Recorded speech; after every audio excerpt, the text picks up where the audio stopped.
NEET 2024 পরীক্ষায় বেলাগাম দুর্নীতি ও paper লিকের বিরুদ্ধে মঙ্গলবার দুপুর 2টায় কলেজ স্ট্রিটে কলকাতা বিশ্ববিদ্যালয়ের সামনে এক বিক্ষোভ প্রদর্শন করা হয়। প্রায় আধ ঘন্টা এই বিক্ষোভ প্রদর্শন চলে। উপস্থিত ছিলেন পশ্চিমবঙ্গ রাজ্য ছাত্র পরিষদের সভাপতি সৌরভ প্রসাদ, কলকাতা জেলা ছাত্র পরিষদ সভাপতি দেবজ্যোতি দাস, অরিন্দম গোস্বামী, আব্দুল হান্নান, লবিব ইউসুফ ও প্রমুখ।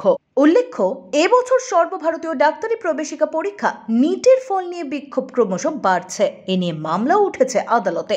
কানপুর থেকে দিল্লি, কলকাতা থেকে পাটনা নিটের ফলাফল নিয়ে বিক্ষোভ দেখাচ্ছে পরীক্ষার্থীরা। তাদের দাবি ফের নিতে হবে নিট। জায়গায় জায়গায় আন্দোলনে নেমেছে ক্রান্তিকারী ছাত্রছাত্রীরা। নিট হয় 720 নম্বরের, 4 নম্বরের 180টি প্রশ্ন থাকে। এবার নিটে বসেছিলেন 24 লক্ষ পরীক্ষার্থী। ফলাফলে দেখা যাচ্ছে ফুল মার্কস 720-র মধ্যে 720 পেয়েছেন মোট 67 জন।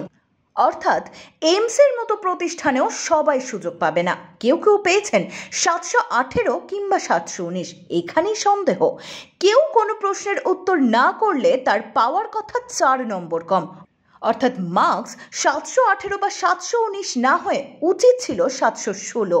আবার কেউ কোনো প্রশ্নের ভুল উত্তর দিলে তার বাদ যাবে মোট 5 নাম্বার।